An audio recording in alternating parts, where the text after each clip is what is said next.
আচ্ছা, তাহলে ধরেন ওই ধরেন কোরআন শিক্ষা দিয়ে যে মানে ইনকাম করা যাবে না, এটা হাদিসে স্পষ্ট ভাবে আছে, তাহলে এটা মানে তারা তারা কোন যুক্তিতে এটা তাহলে বাদ দিয়ে দিল? তারা, আপনি ট্রান্সপারেন্ট দাড়িওয়ালা হুজুর আহমকুল্লাহ রিয়া শুনেন নাই, ওয়াজ শুনেন নাই? উনি যে বলছেন যে যদিও স্পষ্ট করে হাদিসে বলা আছে নবী মোহাম্মদ এই কাজকে ভর্ৎসনা করেছেন, তারপরেও সমস্ত আলেম ওলামা মিলে একমত হইছে যে যেহেতু যেহেতু ভাই এইটা করে টাকা নেওয়া ছাড়া চলার কোনো উপায় নাই, সেহেতু ভাই এটা আমাদের নিতে হবে। তো এই এই ধরনের ভন্ডামি, যে যেখানে সে নিজেও জানে যে হালাল, কোনো কিছু হালাল বা হারাম করার দায়িত্ব একমাত্র আল্লাহর, এবং এই জিনিসটা বলে দেবে কে, কোনটা হালাল কোনটা হারাম সেই জিনিসটা বলে দেবে হচ্ছে গিয়ে নবী মোহাম্মদ, যিনি শিশুর সাথে যৌন সঙ্গম করেছিলেন। এছাড়া নবী মোহাম্মদ আর আল্লাহ ছাড়া কেউ কোনো কিছুকে হালাল বা হারাম করতে পারে না, এটা সে জানে। জানার পরেও সে বলতেছে যে সমস্ত আলেম ওলামা মিলে একমত হয়েছে যে এই হারাম কাজটা আমরা এখন থেকে কি করে নিলাম, হালাল করে নিলাম। আসিফ ভাই, ওই ভিডিওটা কি আপনার হাতের কাছে আছে আসিফ ভাই? অবশ্যই অবশ্যই আপনাকে একটু প্লিজ দেখাতে পারবেন? দিচ্ছি দিচ্ছি, দাঁড়ান। মানে কি একটা অবস্থা, তাই না?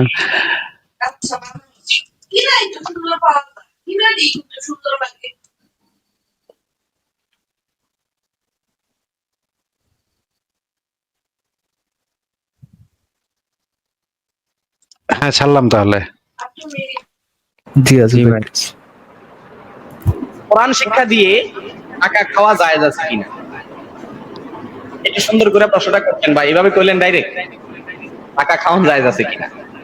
ভাই, এক হাদিসে তো পরিষ্কার ভাবে এক সাহাবী কোরআন শিক্ষা দিয়ে কিছু গ্রহণ করছেন, নবী সাল্লাল্লাহু আলাইহি ওয়াসাল্লাম তাকে ভর্ৎসনা করেছেন।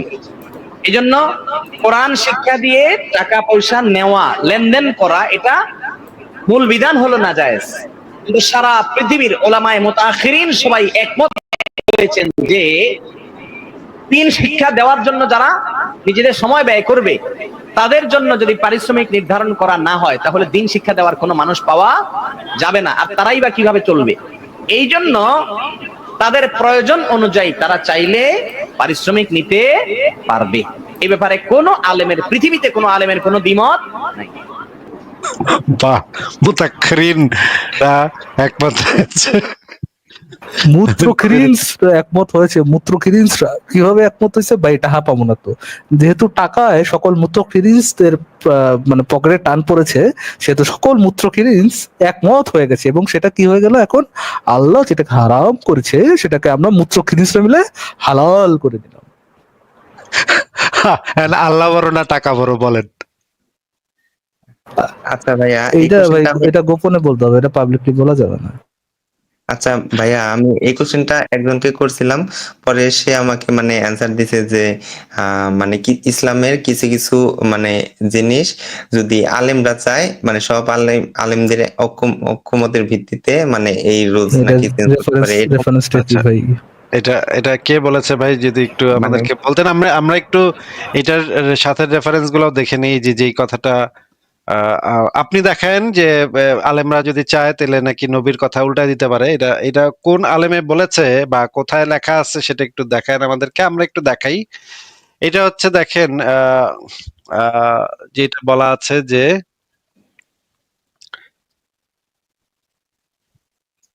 এই যে দেখেন, আল্লাহর রাসূল যা হারাম করেন তাও আল্লাহর হারাম করার মতোই। হাদিস সম্ভার 1499। দেখেন এখানে যেটা বলা আছে, কোরআনুল করিমে আল্লাহ পাক বলেন, তিনি রাসূলুল্লাহ প্রবৃত্তির তাড়নায় কোনো কথা বলেন না, তিনি যা কিছু বলেন তা তো কেবলই ওহী। দেখা যাচ্ছে ভাই? জি ভাইয়া, জি। মানে মুহাম্মদের কথা নির্দেশ হচ্ছে ওহী। মুহাম্মদ নিজে থেকে কিছু বলে না। আবার অন্যত্র ইরশাদ করা হয়েছে, আমার কোনো সাধ্য নেই যে আমার পক্ষ থেকে কোনো কিছু পরিবর্তন করে দিব, আমি তো কেবল তাই অনুসরণ করি যা আমার প্রতি আদেশ করা হয়েছে। এটা নবী বলছে। মোট কথা, নবী যা কিছু বলেন, করেন বা সমর্থন করেন সবই ওহী নির্ভর, আর এসবের সমষ্টি হলো সুন্নত। আমাদেরকে কোরআনে আল্লাহ পাক রাসূলের ইত্তিবা করার আদেশ দিয়েছেন, অর্থাৎ তার সুন্নতের অনুসরণ করার আদেশ দিয়েছেন। সুতরাং সুন্নত আল্লাহ পাকের পক্ষ থেকে উম্মতের জন্য তারা সরই প্রমাণ সাব্যস্ত হলো। মানে নবীর সুন্নতটা আঁকড়ে ধরতে হবে, সেটাই হচ্ছে সরই মানে হুকুম। এখন আপনি বলেন যে আপনি এটা কই পাইলেন যে হুজুররা যদি একমত হয় তাহলে নাকি নবীর কথাকে পাল্টা দিতে পারে? নবীর কথা আমি তো এরকম কোনো দলিল ইহ জন্মে বাপের জন্মেও কখনো দেখি নেই যে আলেমরা যদি নবীর উপরে কথা বলে তাহলে নাকি আলেমদের কথা সঠিক মানে ইসলামে গণ্য হবে। এটা পাইছেন কোথায় ভাই? এটা ভাই আমি নিজে পড়ি নাই। আমি মানে একটা হুজুরকে কোশ্চেন করার পর উনি আমাকে রেফারেন্স না দেখায় এগুলা মুখে বলছে।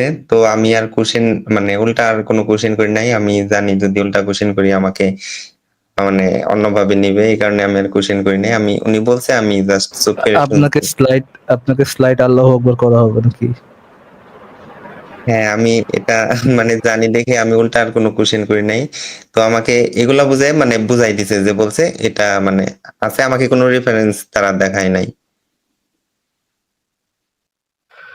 ঠিক আছে, তাহলে তো ভাই এটা নিয়ে আর কি বলবো ভাই। কিন্তু আমি আমার বাপের জন্মে এরকম কোনোদিন শুনি নাই যে আলেমরা যদি একমত হয় তাহলে নাকি নবীর কথারে পাল্টায় দিতে পারে। এটা তো ভাই নবীর একটা শব্দ পাল্টায় দিতে পারে, এটা সারা পৃথিবীর সমস্ত আলেম চিপ্পা রস বের করলেও তো নবীর একটা কথা থেকে এদিক থেকে এদিক হইতে পারে না, এটা ইসলাম অনুসারে। হ্যাঁ, আচ্ছা ভাই, আমি একটা মানে একটা হাদিস শুনছিলাম আসিফ মানে ভাই, আমার আপনি মনে মানে হয় লাস্ট লাইভে একটা কথা বলছিলেন যে আহ, দেখেন তারা কি মুতাক্ষরিস না মুতাক্ষরিসরা আর কি সবাই মিলে এটা ডিসাইড করতে পারছে বা এটা রিয়েলাইজ করতে পারছে যে কোরআন শিক্ষা দেওয়া যদি টাকা না নেয় মানুষ, তাহলে মানুষ মানে কোরআন শিক্ষা দেওয়ার তো মানুষ পাওয়া যাবে না, এবং আহ, এখানে কোরআন শিক্ষা দেওয়ার মানুষের অভাব পড়ে যাবে, ইসলামের ক্ষতি হবে।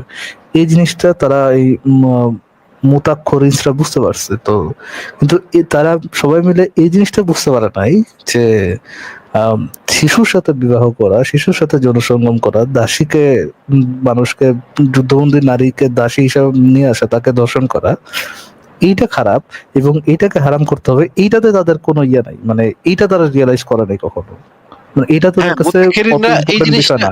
হ্যাঁ এই জিনিসটা মুতাক্ষরিনদের কাছে তো ইয়া না, ভাইটাল ইস্যু না। যে যতটা ইম্পর্টেন্ট ইস্যু হচ্ছে গিয়ে টাকা টোকা নেওয়া যাবো কিনা, বুঝছেন?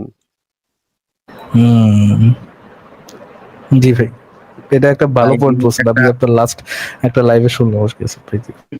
ভাই আমি একটা হাদিসের কথা বলবো। আমি শুনছি তো মানে আমি শুনছি, আপনি মানে বলবেন যে এই হাদিসটা মানে আছে কিনা, আপনারা তো পড়ছেন, এরকম কোন হাদিস আছে কিনা। আচ্ছা বলেন দেখি, বা আমাদের জানা থাকলে বলতে পারবো, বলেন।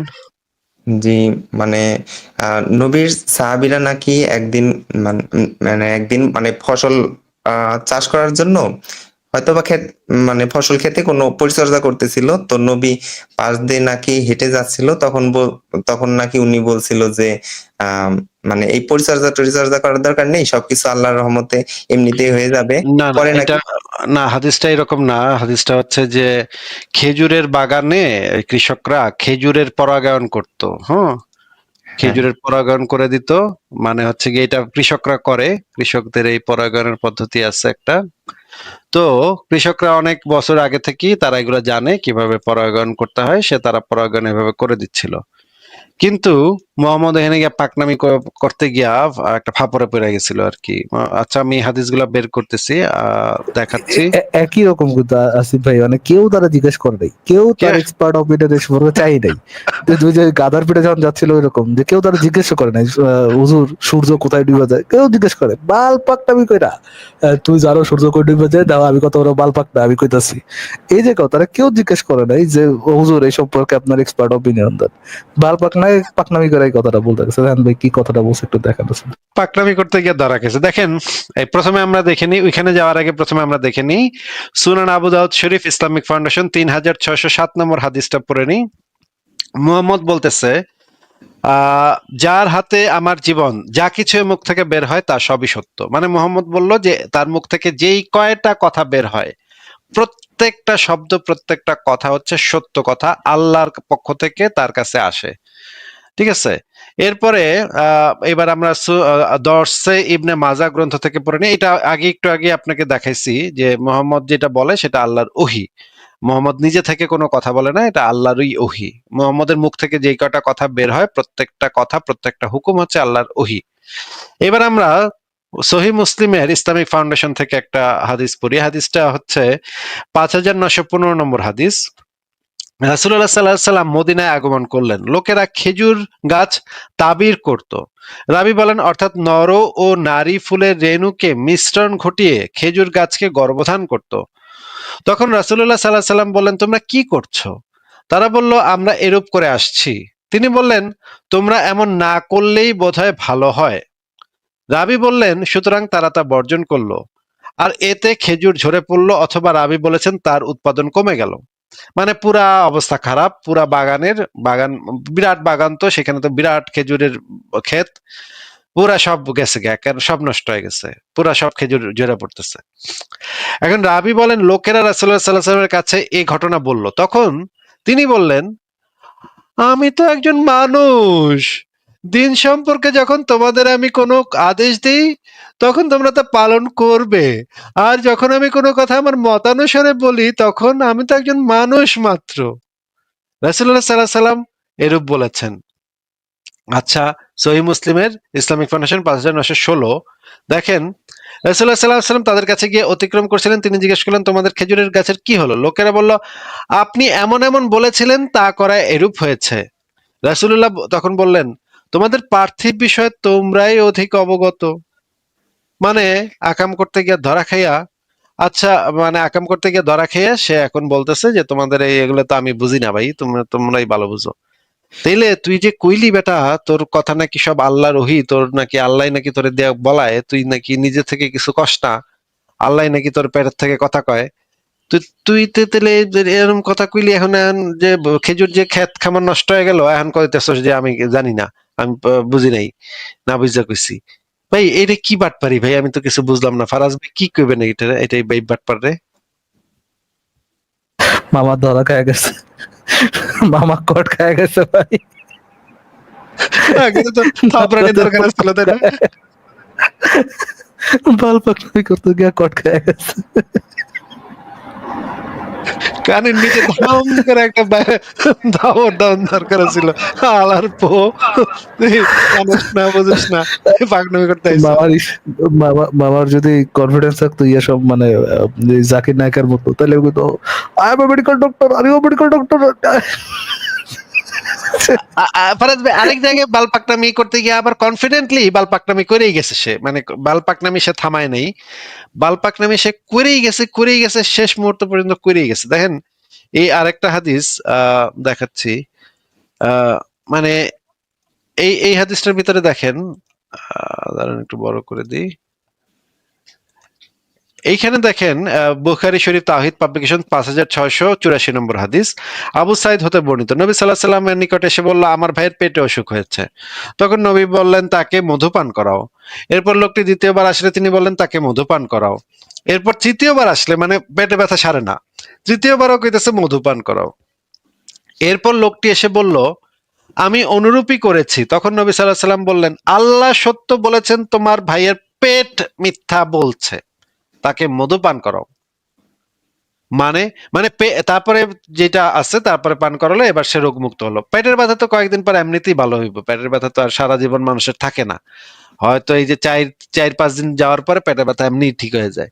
কিন্তু এই যে মোহাম্মদ যে কন্টিনিউয়াসলি তারে বলতেছে যে মধুপান করাও, তোমার এখন পেট ঠিক হইতেছে না, এখন কইতেছে তোমার তোমার আল্লাহ সত্য বলেছে, তোমার ভাইয়ের পেট নাকি মিথ্যা বলতেছে। মানে পেটে আসলে ব্যথা হইতেছে না, পেট হুদাহুদি মিথ্যি ব্যথার ফাইজলামি করতেছে পেটটা। ফারাজ ভাই বুঝছেন পেট কেমনে মিথ্যা বলে? আমি তো বুঝি না ভাই। আসিফ ভাই, আহ, আসিফ ভাই, আমার কাছে একটা ভিডিও ছিল বুঝছেন, একটা ইন্ডিয়ান এক ওরকম বালপাকনার ভিডিও ছিল। সে এক ইন্ডিয়ান হুজুর আর কি, সে সে মানে হিন্দু হুজুর টাইপের আর কি। সে যে বলতেছে যে সে তন্ত্র করে ব্যথা ভালো করে দিতে পারে। তো সামনে এক মহিলা দাঁড়াইছে, বেডি মানুষ, সে দাঁড়ায় বলতেছে যে আমার অনেক মাথা ব্যথা, আপনি কি তন্ত্র দিয়ে আমার মাথা ব্যথা ঠিক করে দিতে পারবেন কিনা? তো হুজুর চুপ এরকম কিছুক্ষণ করলো, করে বললো যে আব্বা তাইয়ে। পরে বলতেছে না এখনো ব্যথা আছে। না না, আপনি মিথ্যা করতেছেন। লাইভে চলতেছে, ভিডিও চলতেছে। আবার ফুক এখন চলে গেছে, এখন বলেন। না না এখনো আছে আবার মহিলা বলেই যাচ্ছে যে ওনার মাথা ব্যথা আছে, মাথা ব্যথা আছে, বাট সে মানতে নারাজ করে না, মহিলা মিথ্যা কথা বলতেছে, সেম জিনিসটা হলো। আচ্ছা দেখে আসি ভাই আপনার এই পোর্শনটা কাট করে আমি ওটার সাথে দেখে লাগাই দিতে পারি কিনা, বা কেউ যদি ওই ভিডিওটা পায় থাকেন ইউটিউবে, একটু যদি লিঙ্কটা দিতে পারতেন, আপনার যদি কেউ ধরতে পারেন লিঙ্কটা দিতে পারলে আমি এখনই দেখাই দিতে পারতাম আর কি। ফারাজ ভাই, আমিও কিন্তু একটা মন্ত্র জানি, সেই মন্ত্রটা পড়লে কিন্তু মানুষ অদৃশ্য হয়ে যায়, বুঝছেন? মনে করেন আমি আপনার এখান থেকে লাইভেই মনে করেন এখান থেকে ফু দিয়ে দিব, মন্ত্রটা পড়ে আপনি অদৃশ্য হয়ে যাবেন। তারপর যদি কেউ যদি আপনারা দেখতে পায়, যদি কেউ আইসা পাশে থেকে কয় আমি তো দেখতেছি ফারাজ রে, আমি বলবো যে ও তো মিথ্যা বলছে। আপনি যদি বলেন আমি তো আয়নায় নিজেরা দেখতে পাইতেছি, আমি বলবো আপনার চোখ মিথ্যা বলছে। এখন বলেন আপনি আমার কথারে ভুল প্রমাণ করবেন কেমনে? এই জন্য তো ভাই আমিও করতে পারি, কোনো একটা মুন যুক্ত হচ্ছে আমি ছু মন্ত্র শুকিয়ে করে দিলাম যে আপনি এখন পাশে, আপনি এখন প্যান্টে হাগিয়ে দিচ্ছেন, আমি না ভাই, না ভাই হাগি নেই, মিথ্যা কথা বলতেছেন। আপনার প্যান্ট মিথ্যা বলছে বা আপনার পাঁচটা মিথ্যা খুলে বলছে। খুলে দেখান, মিথ্যা কথা বলতেছেন। আহ, ভাইয়া একটা কথা বলবো? হ্যাঁ বলেন। জি ভাই বল। জি ভাইয়া, ওই যে আমি যে হাদিসটার কথা বললাম না, ওই হাদিসটা মানে একজন আমাকে দেখায় বলছিল যে মানে উনি আবার মানে মানে হাদিস অতটা মানতে রাজি না, মানে ওনার পয়েন্ট হচ্ছে যে এই হাদিসটা দেখে আমাকে এটাই বলছে, দেখো নবী এরকম এরকম করে কৃষকদের ফার্স্টে উপদেশ দিছিল, পরে উনি যখন পরে দেখছে যে মানে ফসল ভালো হয় নাই, তো তখন আবার বলছে যে আমিও তো তোমাদের মতো মানুষ, আহ আমি তোমাদের শুধু ইসলামের বিষয়ে কোনো আদেশ বা উপদেশ থাকলে তখন আমি যদি বলি ওইটা তোমরা পালন করবা, আর দুনিয়ার বিষয়ে এমনও হইতে পারে দুনিয়ার অনেক বিষয় আমার থেকে তোমরা মানে দুনিয়াতে ভালো কোন জানো। বিষয় আবার দুনিয়ার ইসলামের বাইরে? কোনো বিষয় বলে, কোন বিষয়টা তো বলে নাই ভাই, সে তো বলে যে ইসলাম পরিপূর্ণ জীবন বিধান, আপনি সকালবেলা ঘুম থেকে উঠে টয়লেটে যাবেন কিভাবে, আর ঘুম মারার আগ পর্যন্ত আপনি যা যা করবেন সবকিছুর মধ্যে ইসলাম আছে। দুনিয়াবী বিষয়ের মধ্যে ইসলাম নেই, এটা আবার বলছে কে? কিন্তু দুনিয়ার কোন বিষয়টা ইসলামের বাইরে ফারাজ ভাই? আমি তো এটা বুঝতেছি না। মানে ওই যে মনে করেন পরাগায়ন করতেছে কেউ, এটা তো এটা তো একটা শিরক হয়ে যাচ্ছে, কারণ হচ্ছে এগুলার দায়িত্ব তো আল্লাহ, এগুলা তো হ্যাঁ, রিজিকের জন্ম মালিক তো মৃত্যুর আল্লাহ। একমাত্র মালিক, হ্যাঁ জন্ম মৃত্যুর একমাত্র মালিক তো আল্লাহ ভাই। এখন কৃষকরা পাকনামি করে ওরা কইতাছে যে এগুলা দিয়ে নাকি বেশি ফসল ফলে। আরে বেটা ফাজিল, তুই আল্লাহর থেকে বেশি বুঝোস? আল্লাহ যদি না দেয় তাহলে তুই হইতো এই খেজুর টেজুর হইতো? আল্লাহ এগুলা দেয়, তোর এই সমস্ত পরাগণ টরাগণ করে কিছুই লাভ নেই। আল্লাহ না দিলে এগুলা কিছুই হইতো না।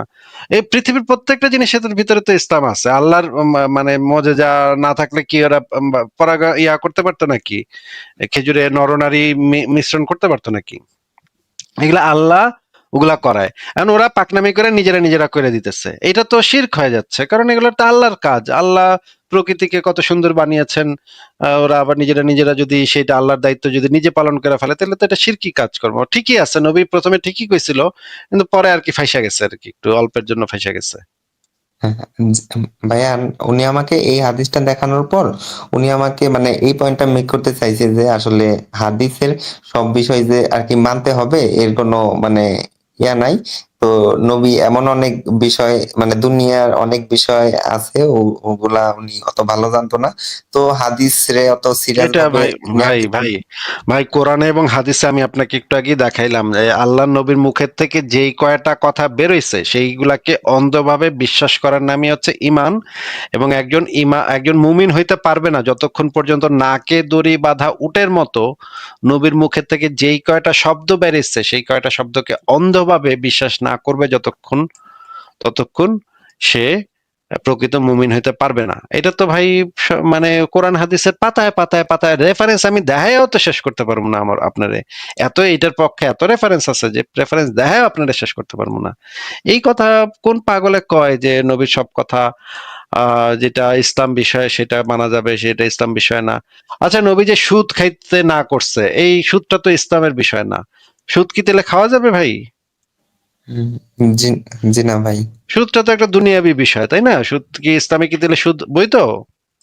আহ, জি, জি না ভাই। শুয়োরের মাংস খাওয়া যাবে? শুয়োরের মাংস তো দুনিয়াবি বিষয়, এটা তো এটার সাথে তো আর আল্লাহ ইসলামের তো কোনো বিষয় না। শুয়োরের মাংস তো তাহলে খাওয়াই যাবে নাকি ভাই? আসিফ ভাই আপনি কি আবারও একই একই ধরনের কাজ করতেছেন ভাই, মানবতা বিরোধী অপরাধ করতেছেন আপনি। ইসলাম থেকে, মুমিন থেকে, মোহাম্মদ থেকে লজিক্যাল কনসিস্টেন্সি আশা করতেছেন, এটা কি ভাই তাদের জন্য মানবতা বিরোধী অপরাধ না? এই কাজটা করা,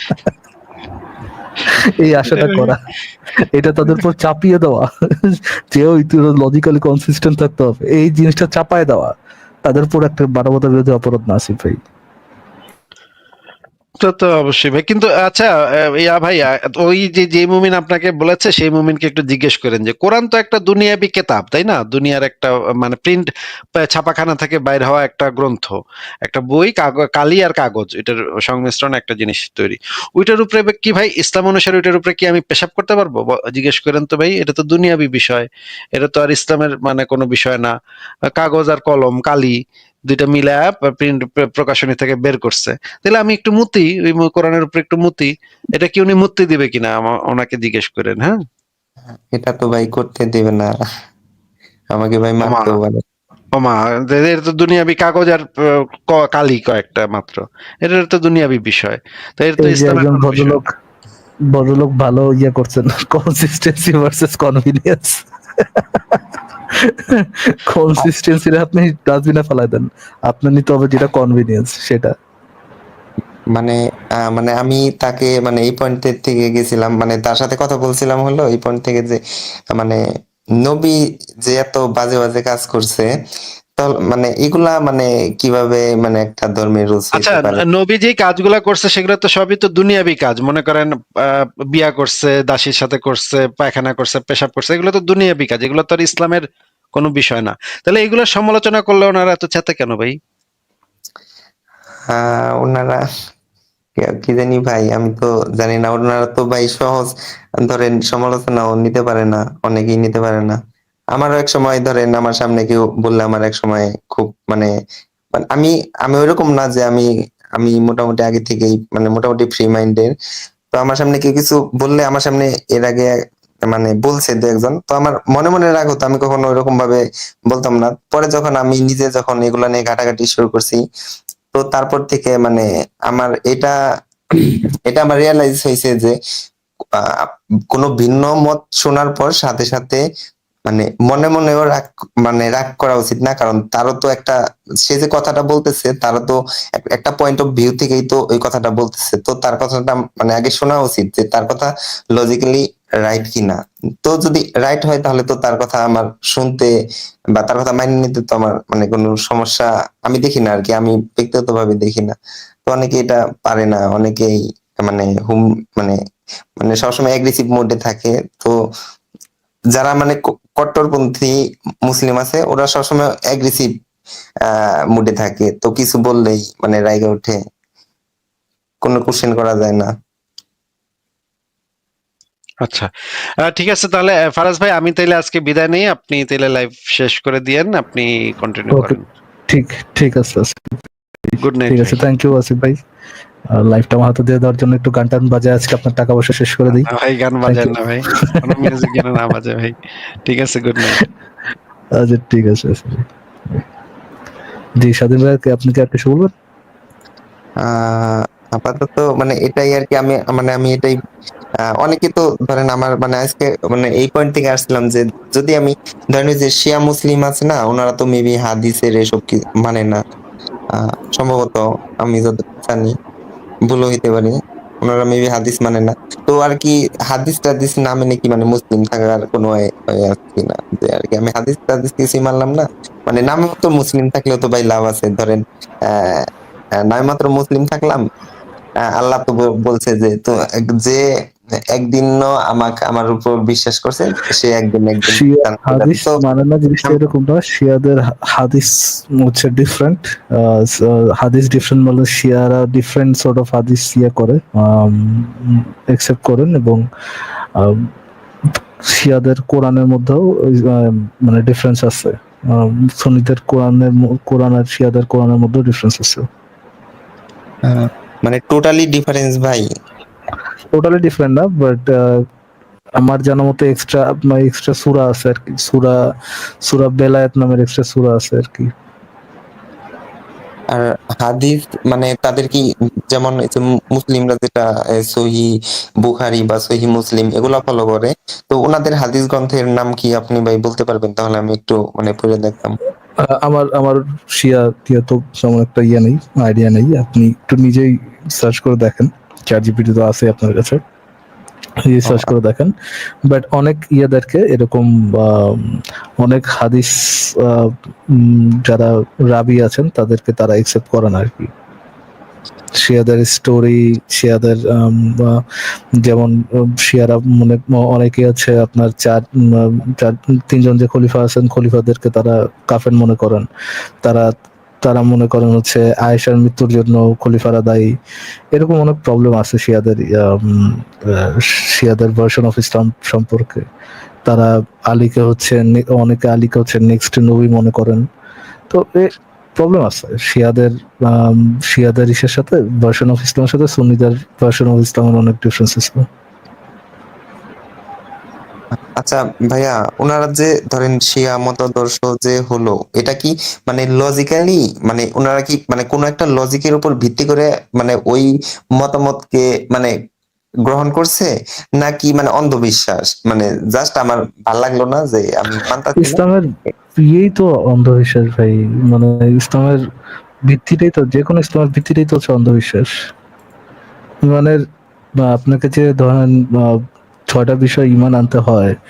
আহ, ধরেন কোরআনের উপর বিশ্বাস যে কোরআন আল্লাহর গ্রন্থ, আল্লাহর উপর বিশ্বাস যে আল্লাহ নবীকে কোন একটা সত্তা আছে, রাসূলের উপর বিশ্বাস নবী মুহাম্মদকে সেই হিসেবে পাঠাইছে, তাকদীরের উপর বিশ্বাস, তারপর হচ্ছে আরো আরো কয়েকটা মানে আপনার পরকালের বিশ্বাস, জান্নাত জাহান্নামের উপর বিশ্বাস। এই যে বিশ্বাসগুলো, এই বিশ্বাসগুলো তো আপনাকে কোনো ধরনের প্রমাণ ছাড়া, জাস্ট বিকজ নবী মুহাম্মদ বলছে এই জন্য আপনাকে একসেপ্ট করে নিতে হচ্ছে। এটার ক্ষেত্রে তো কোনো প্রমাণ নবী মুহাম্মদও দেয় নাই, এবং ইসলামের ফাউন্ডেশন অনুযায়ী এটার আপনার কোনো প্রমাণ দরকার নেই। প্রমাণ ছাড়াই আপনি জাস্ট মোহাম্মদ বলছে শুনবেন আর মানবেন। নাও যেটার ফাউন্ডেশন, ফর এক্সাম্পল আপনি একজন নিজেকে নবী দাবি করতেছেন, রাইট? ধরে নেন আপনি দাবি করছেন, বা যে কোনো একজন মানুষ দাবি করতেছে সে হচ্ছে আল্লাহর নবী, এবং এইটা কোনো ধরনের প্রমাণ ছাড়াই বিশ্বাস করে নিতে হবে যে সে আল্লাহর নবী। এইটা কোনো ধরনের প্রমাণ ছাড়াই বিশ্বাস করে নিতে হবে যে সে যে কেতাব নিয়ে, কেতাব বগলের তলে নিয়ে ঘুরতেছে, সেই কেতাবটা হচ্ছে আল্লাহ থেকে আসা কেতাব। এবং এটা প্রমাণ ছাড়া বিশ্বাস করে নিতে হবে যে তারে আল্লাহ সিলেক্ট করছে আপনার কাছে ওই ওই দেওয়ার জন্য এসে। চিন্তা করতে পারেন কতটা বুলশিট। তো কোরআনের মানে ইসলামের ফাউন্ডেশনই তো হচ্ছে অন্ধবিশ্বাস। নাও আপনার পয়েন্ট যেটা যে ইসেদের কি আপনার শিয়াদের কি কোনো পয়েন্ট মানে কোনো রিজনেবল পয়েন্ট আছে নাকি তারা একেবারে অন্ধবিশ্বাস করে? এট সাম সেন্স বলা যায় যে শিয়াদের এক্সট্রা একটা অন্ধবিশ্বাস আছে। অন্ধবিশ্বাসটা হচ্ছে যে আম, তারা তারা ফর সাম রিজন, আমি জানি না এক্সাক্ট কোন রিজনের জন্য, তারা মনে করতো যে এর নবী মোহাম্মদের পর নেক্সট নবী হতে আলী, এবং যেই আহ, আলীর সাথে তারা ইয়ে করছে, আলীর সাথে তারা বিট্রে করছে, আলীকে তারা প্রথম খলিফা বানায় নেই, এবং আলীর বংশকে নির্বংশ করেছে তারা। খলিফার নেক্সট যারা যারা ছিল তারা আলীর বংশকে নির্বংশ করেছে, এবং এইটা এইটা হচ্ছে ইসলামের বিরুদ্ধে কাজ করছে আর কি, সুন্নি যারা যারা ছিলেন।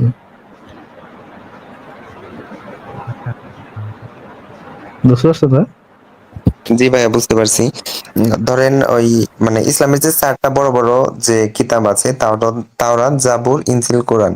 তাওরাত মেবি ইহুদিদের, জাবুরের মেবি কোনো ধর্মগ্রন্থ নাই, ইনজিল মেবি খ্রিস্টানদের, আর কোরআন তো মানে মুসলিমদের। তো ধরেন ওই তাওরাত যখন আসলো তখন কি মানে তাওরাতের কি মানে, আমি জানি না আপনার আইডিয়া আছে কিনা, আসিফ ভাই হয়তো বা ভালো বলতে পারে, আমি জানি না। ধরেন তাওরাতে কি এরকম মানে উল্লেখ ছিল কিনা যে মানে ভবিষ্যতে এই জাবুর আসবে, কোরআন আসবে, মানে এই টাইপের, মানে এই ব্যাপারে কোনো আইডিয়া আছে নাকি মানে একজন বানায় রেখে ইসলাম গেছে? মানে মোহাম্মদ আর মানে আহ, তৌরাতে তো এই জিনিসটা আছে, ওরাল টোরা যেটা আছে সেটা তো আপনার সেগুলোতে তো আপনার পাওয়া যায় যে এদের বংশ থেকে মানে ইহুদিদের বংশ থেকে নেক্সট নেক্সট নবী আসবে। ইহুদিদের বাইরে বংশ থেকে কোনো নবী আসবে এরকম কোনো রেফারেন্স ইসের মধ্যে নাই, মানে ওল্ড টেস্টামেন্ট নিউ টেস্টামেন্ট কোনোটার মধ্যেই নাই। আচ্ছা ভাই, ধরেন এখন তো ধরেন আমিও ধরেন এই চার পাঁচটা ধরেন এই গ্রন্থ পড়ার পর ধরেন আমি তারপর দাবি করলাম যে আমি একটা আমার উপর আল্লাহ একটা নাজিল করছে, বই নাজিল করছে। তো ধরেন এই চারটা থেকে আমি সামারি করে মানে ভালো ভালো পয়েন্ট নিয়ে নিয়ে আমি একটা গ্রন্থ ধরেন বানাই ফেললাম। ধরেন অনেকেই বলে যেমন অনেকেই দাবি করে যে যেমন নবী কোরআনটা মানে ক্রিয়েট করছে ওই ইহুদিদের গ্রন্থ পড়ে, খ্রিস্টানদের গ্রন্থ পড়ে, ওই সব জায়গা থেকে কিছু কিছু তথ্য নিয়ে কিছু কিছু জিনিস কপি করে দেন একটা মানে ভার্সন ক্রিয়েট করছে। তো এরকম তো নেক্সট ডে ধরেন কেউ একটা বই আহ বানাতে পারে, তাই না? এরকম হ্যাঁ, কেউ বাড়াইতেই পারে। আর ধরেন আমি তো মোটামুটি শিওর, ধরেন আমি যদি এখন একটা বই বানাই, তো কোরআনে তো ধরেন কত, কোরআন বা হাদিসের কথা বলি যে কত বাজে বাজে জিনিস আছে। ধরেন আমি সব কিছু বাদ বাদ দিয়ে ভালো ভালো জিনিস দিয়ে একটা মানে একটা বই বানালাম, যেটা ধরেন যেখানে কোনো খুনের কথা থাকবে না, যেখানে ধরেন মানে কোনো খারাপ কোনো কিছু থাকবে না এরকম একটা ধরেন বানাইলাম। তো এই এই কন্ডিশনে আমার তো আর প্রুফ দেওয়া লাগতেছে না যে আমি তো আল্লাহ আমার কাছে পাঠাইছে কি পাঠায় নাই। তো এই কন্ডিশনে তো তার থেকে তো মানে ইসলামের থেকে তো একটা বেটার ধর্ম তো আমিও চাইলে মেবি বানাইতে পারবো যদি চাই।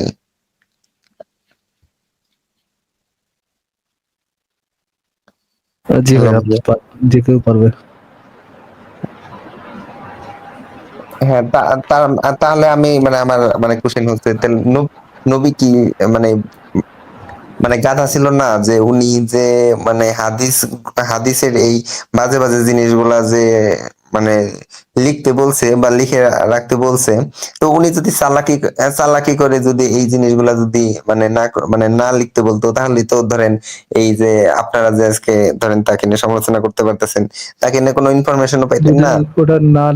ওটা না লেখা থাকতো তাহলে ইসলাম বলে কোনো কিছু থাকতোই না। হাদিস হচ্ছে কোরআনের ব্যাখ্যা। যদি আপনি কোরআনের ব্যাখ্যাকে বাদ দিয়ে দেন তাহলে কোরআন বলতে কোনো কিছু থাকতো না। এক একজনের কাছে ইসলাম এক এক রকম হইতো। আহ, ধরেন বলতো যে হ্যাঁ ঠিক আছে, কোরআনের যে আয়াত কোন পরিপ্রেক্ষিতে নাজিল হয়েছে এর ব্যাখ্যা যদি দিয়া যদি বলতো যে না আমি আমার লাইফে কি কাকে বিয়ে করলাম কাকে বিয়ে করলাম না, এগুলা কোনো কিছু মানে তোমরা লিখতে পারবে না, এরকম আদেশ দিয়ে গেলে তো ধরেন তাকে নিয়ে ভাই, আমরা এখন কোনো প্রশ্ন। বলতে হবে যে নবী এরকম দূরদর্শী ছিল না। মোহাম্মদ যেটা বানাই দিয়ে গেছিল যে একটা ডাকাত ডাকাত দল যারা ডাকাতি করবে in the name of religion. সে ওই ডাকাত দলটাকে এক্সপ্যান্ড করতে ছিল,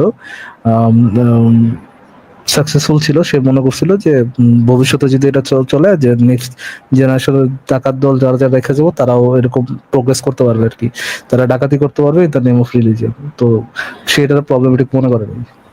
কিন্তু এইগুলোকে তো সংরক্ষণ করে যাওয়ার কথা তো নবী জীবদ্দশায় বলে যায়নি ফারাজ ভাই, এটাও কিন্তু একটা গুরুত্বপূর্ণ ব্যাপার।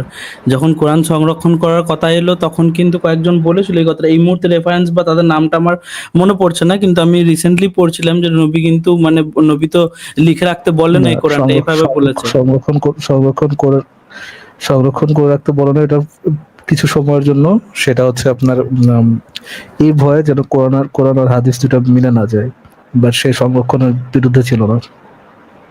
আচ্ছা, এবং কিন্তু যারা ধরুন লিখেছে, নবীর হ্যাঁ ফারাজ নবীর ভাই। জীবন দশা জীবিত থাকাকালীন সময়ে হাদিস সংগঠিত হয়েছে এবং হাদিস লেখা হয়েছে। হাদিসের মানে আর কি পাণ্ডুলিপি একত্রিত করা হয়েছে।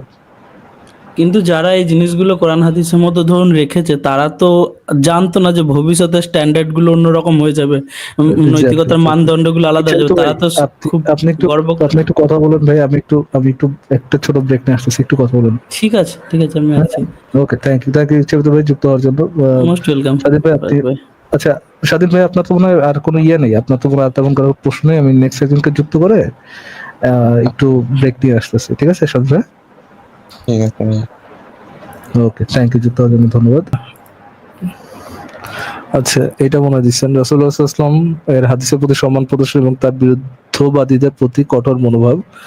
আব্দুল্লাহ ইবনে জুবাইর থেকে বর্ণিত, এক আনসার ব্যক্তি রাসূলুল্লাহ এর সামনে এর সাথে হারবার পানির নালা নিয়ে বিবাদ করে। যার দ্বারা তারা খেজুর বাগানে পানি শেষ করতেন। আনসারী বলল, তুমি পানি ছেড়ে দাও যাতে তা প্রবাহিত হতে পারে, কিন্তু জুবায়ের অস্বীকার করেন। তাই তারা বিবাদ করতে রাসূলুল্লাহ সাল্লাল্লাহু আলাইহি ওয়াসাল্লামের নিকট উপস্থিত হন।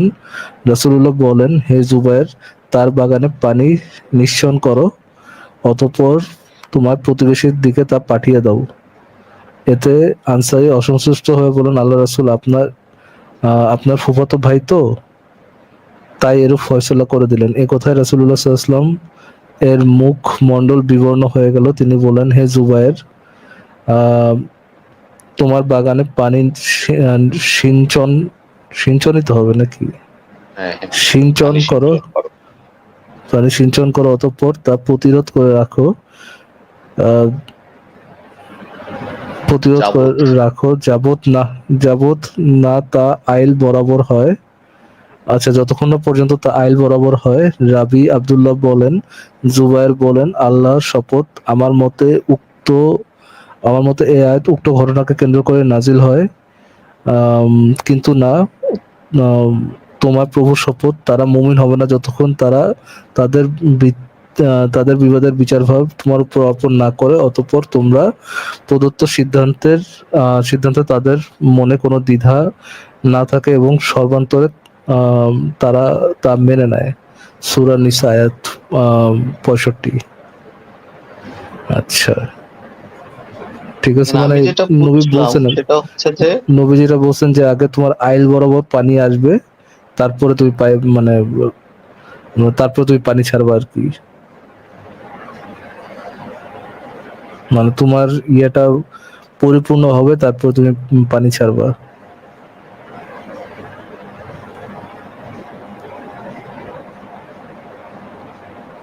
হ্যাঁ ভাই, বলেন।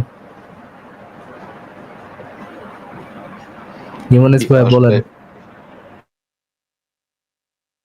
হ্যাঁ হ্যাঁ, শুনতে পাচ্ছেন? হ্যালো। হ্যাঁ, আপনার কথা শোনা যাচ্ছে, বলুন, পরিষ্কার শোনা যাচ্ছে। ও আচ্ছা, সেটা হচ্ছে যে এই যে ভারত পাকিস্তানে এই যে বিভিন্ন নদীর পানি পাকিস্তানের ক্ষেত্রে যে ওই যে সিন্ধুর পানি বন্ধ করে দিল, বা বাংলাদেশ তিস্তার পানির জন্য হাপিত্যেশ করতেছে, তো সেই ক্ষেত্রে আমার কাছে তো মনে হয় যে যারা মুসলিমরা এই বিষয়ে আহ, আবদার করে আর কি, তাদের তো হিসেবে আবদার করা ঠিক না, তাই না? আমি তো তাই বুঝলাম কি আসলে। তাদের বলবেন? তাদের আইল পুরো পরিপূর্ণ হওয়ার পরে তারা ছাড়তে পারবে আর কি। হ্যাঁ হ্যাঁ, জি, ঠিক আছে হিউম্যানিস ভাই, থ্যাংক ইউ যুক্ত হওয়ার জন্য। আমরা তাহলে দেখি নেক্সট কারোর কাছে যাই, ঠিক আছে? হ্যাঁ হ্যাঁ, thank you. Okay, thank you যুক্ত হওয়ার জন্য, আরেকটা ভাই, হাদিসটা শেয়ার করার জন্য ধন্যবাদ। ফারাজ আজকে ভাই। থাকুক হিউম্যানিস ভাই, আজকে ও থাকুক, হ্যাঁ হ্যাঁ, নেক্সট একদিন যুক্ত হন। টেক কেয়ার ভাই। রকি আপনাকে যুক্ত করা হয়েছে, আমি একটু বলুন। হ্যালো ভরত ভাই, নমস্কার। আশা করি আপনি ভালো আছেন। জি ভাই, নমস্কার। আমার জি, ভালো আছি, হ্যাঁ, বলুন। আমার মূলত একটা প্রশ্ন হলো, আমাদের বাংলাদেশে মানে মানে হিন্দুদেরকে বিশেষ বিশেষ করে গাজওয়াতুল হিন্দ শব্দটা দিয়ে প্রচুর থ্রেট দেওয়া হয়, বলা যায় ভয় ভীতি দেখানো হয়। এই বিষয়টা আর কি ইসলামিক ভাবে মানে এটা আর কি হাদিস আছে কিনা, আর আর এগুলো মানে সত্যি কিনা, উনি যে ভবিষ্যৎবাণী করেছেন হিন্দু মুসলিমদের যে যুদ্ধটা হবে, এটা কতটুকু বাস্তব, এটা আপনার কাছ থেকে আমি জানতে চাচ্ছি। আসিফ মহিউদ্দিন ভাইকে মানে অনেকক্ষণ আগেই যুক্ত হয়েছিলাম, তার সাথে একটু কথা বলবো, আর আপনি বিষয়টা বলতে পারেন, সমস্যা নেই। জি ভাই, গাজওয়াতুল হিন্দের সহি হাদিস আছে, এবং গাজওয়াতুল হিন্দ করতে মোহাম্মদ আদেশ দিয়ে গেছেন, মানে ভারতে আক্রমণ করতে, ভারত দখল করতে, এই জিনিসটার জন্য নবী মোহাম্মদ নিজে আদেশ দিয়ে গিয়েছিলেন। মানে এটা এটা এটা দিয়ে যে আমাদের থ্রেড দেওয়া হয়, এটা আপনার মানে জি, কিভাবে দেখেন? এটা একটা মনে করেন মানে আমি থ্রেড দিয়ে আপনাকে মানে মারবো, এই আপনাকে কি এই ফারাজ আপনাকে কিন্তু আমি মারবো, মানে বিষয়টা কি এরকম এরকম হয়ে গেল না, আমাকে বলে ওরা মারবে? ভাই, এটা তো ধর্মীয় অধিকার ভাই।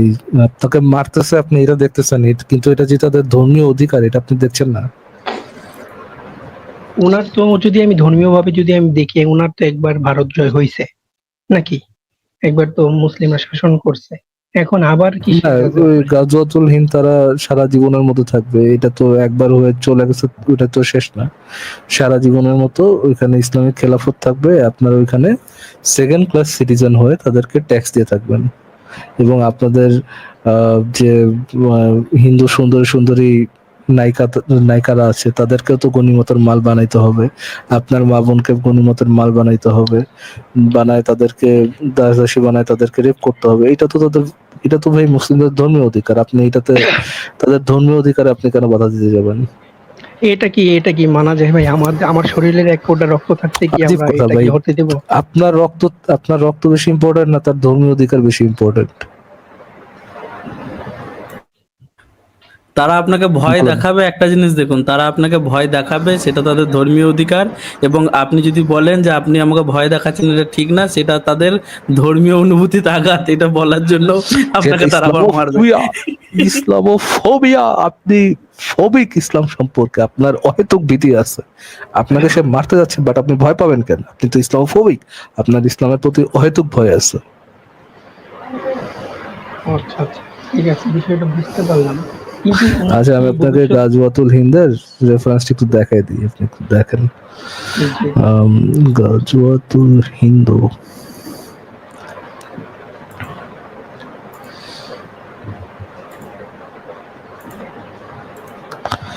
আচ্ছা আপনি যদি এখানে আসেন, গাজওয়াতুল হিন্দ বা ভারত আক্রমণ লিখে সার্চ করেন, আপনি পেয়ে যাবেন। আম,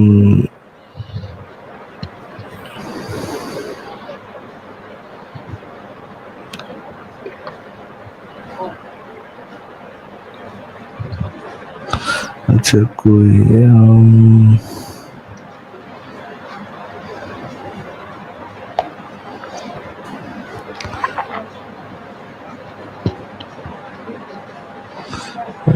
ভারত আক্রমণে কি দেওয়া এগুলা? কারণ অভিজ্ঞ চিকিৎসক,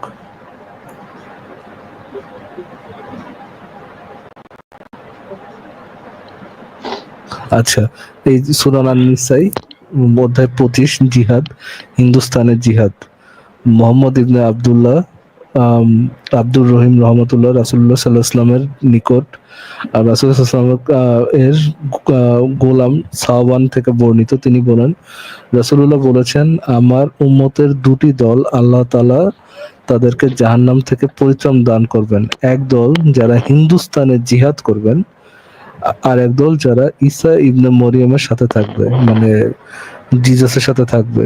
এই দুই দলকে কি করবে? এই দুই দলকে আল্লাহ জাহান্নাম থেকে পরিত্রাণ দান করবে, তারা সরাসরি জান্নাতি। বুঝতে পারছেন? ও যারা আচ্ছা, আপনাদেরকে জি জি আক্রমণ জি। করবে তারা হচ্ছে সরাসরি জান্নাতি, তাদের দ্বারা ও, জাহান্নামে যাবে না। আর একটা ইয়ে আলহামদুলিল্লাহ, দেখায় আল বিদায়া ওয়ান নিহায়া থেকে, যে ইয়েটা পড়া ইয়েটা পাওয়া যায়। আপনি কি এটা একটু পড়তে পারেন ভাই কষ্ট করে? রকি ভাইয়া জি জি, আচ্ছা, লেখাটা কি একটু কষ্ট করে পড়তে পারেন? জি প্লিজ একটু পড়ুন। হ্যাঁ হ্যাঁ, বলতে পারি। ইমাম আহমদ মোসায়ম সূত্রে আবু হুরাইরা একটু জোরে পড়তে হবে ভাই, বর্ণনা রকি ভাই করেন। একটু জোরে পড়তে হবে। জি, বর্ণনা করেন।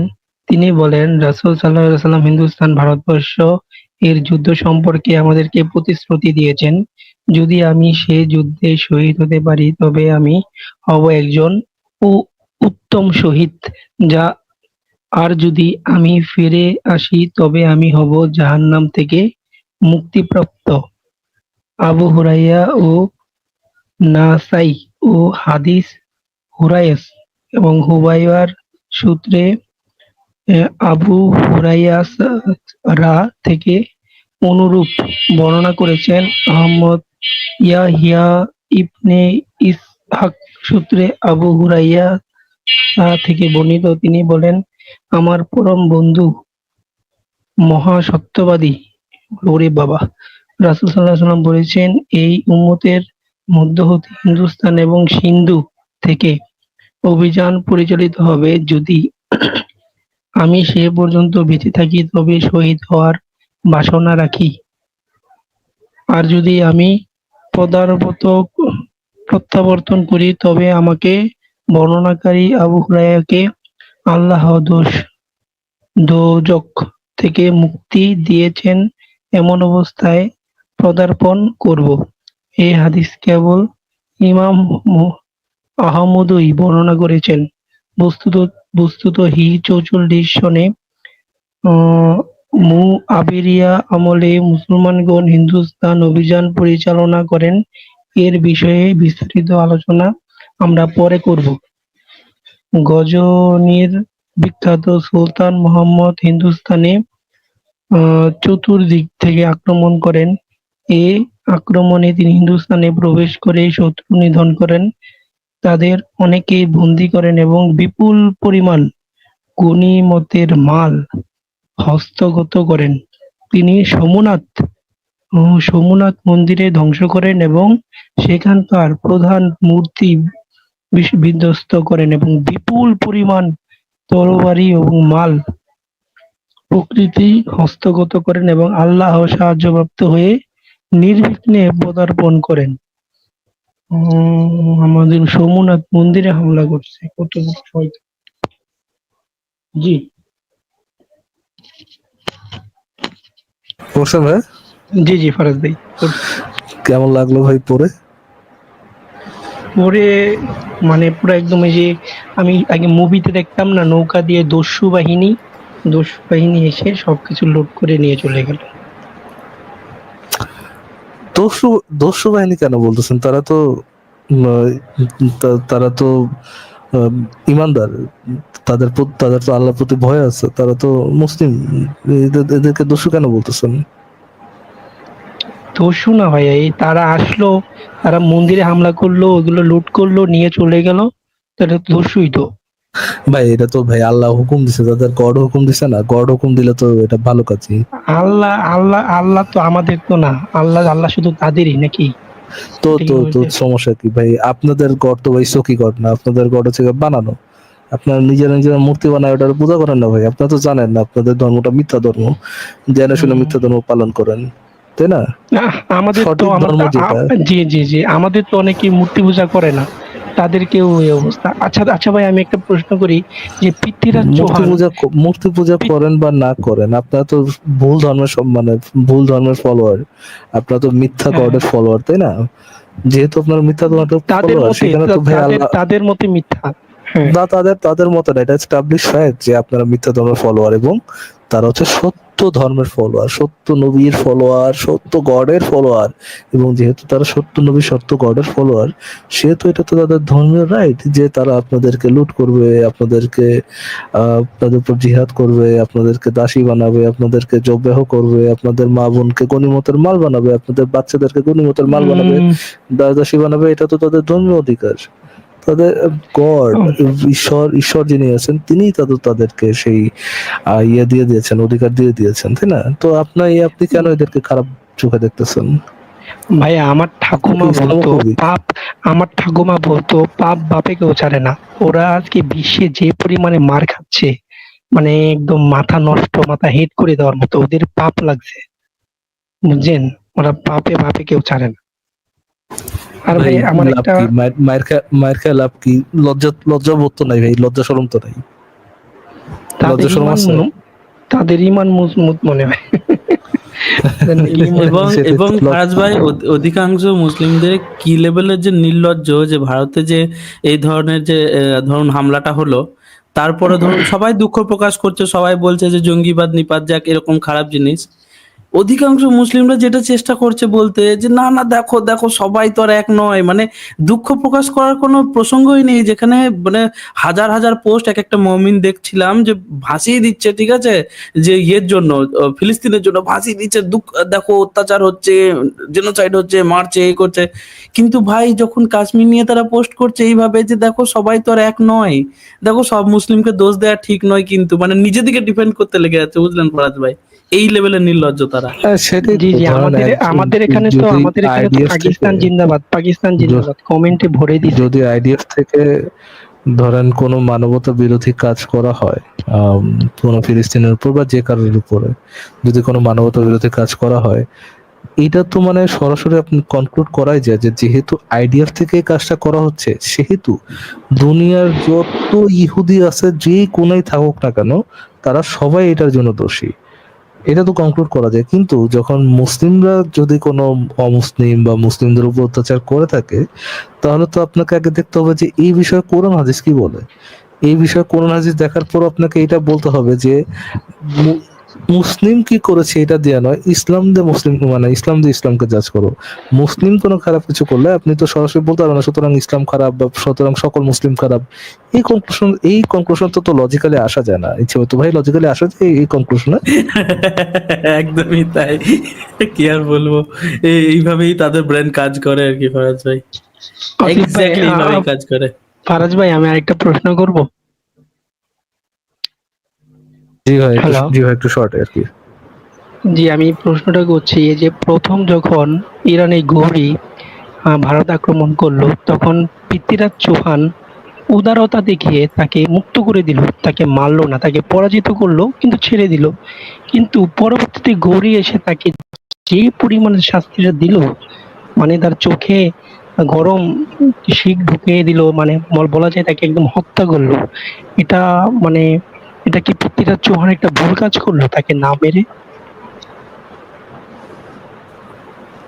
আপনি আপনি সিরিয়াল বা সিনেমা দেখেছেন তাই না এই পৃথ্বীরাজ চৌহান নিয়ে? আহ আমি সিরিয়াল দেখিনি, আমি একটা আর্টিকেল পড়েছি।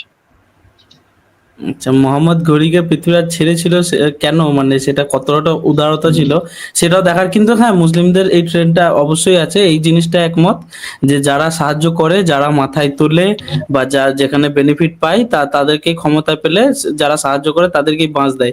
এটা একটা ফ্যাক্ট, আমি মানছি। কিন্তু পৃথ্বীরাজ চৌহানের ব্যাপারটা যেটা বললেন পার্টিকুলারলি, ওইটা আপনি আরেকটু দেখুন ঘেটে যে কেন ছেড়েছিল মোহাম্মদ ঘুরিকে, কি জায়গা থেকে। সেটাই তো এটাই মজা প্রশ্ন। পাবেন। প্রশ্ন তো সেটাই, ওটা দেখবেন ছেড়ে আর দিয়ে কি। কি ভুল করলো? ছেড়ে দিয়ে ভুল করলো? যাই হোক, আমাদের আলোচনাটা তো মানে একটু মানে ইতিহাস ভিত্তিক, ওইদিকে আর কি আর না গেলেই হয় আর কি। আপনি একটু দেখুন কেন ছেড়েছিল ফারাজ ভাই, তাহলে অন্য কাউকে আচ্ছা যুক্ত আচ্ছা, করুন তাহলে আর কি। ফারাজ ভাই, আপনার কাছে একটা অনুরোধ আছে। হ্যালো জি ভাই বলেন। ভাই, আপনার কাছে আমার একটা অনুরোধ আছে। আপনাদের প্রায় 3 বছর ফলো করি। যখন আসিফ ভাই থাকবেন, আমি এই নামেই ঢুকবো, আমাকে কাইন্ডলি একটু সুযোগ দিবেন। ঠিক আছে রকি ভাই, থ্যাংক ইউ যুক্ত হওয়ার জন্য। দেখি আমি তাহলে ঠিক নেক্সট কার আছে, কাছে জি। ঠিক আছে। ঠিক আছে, okay.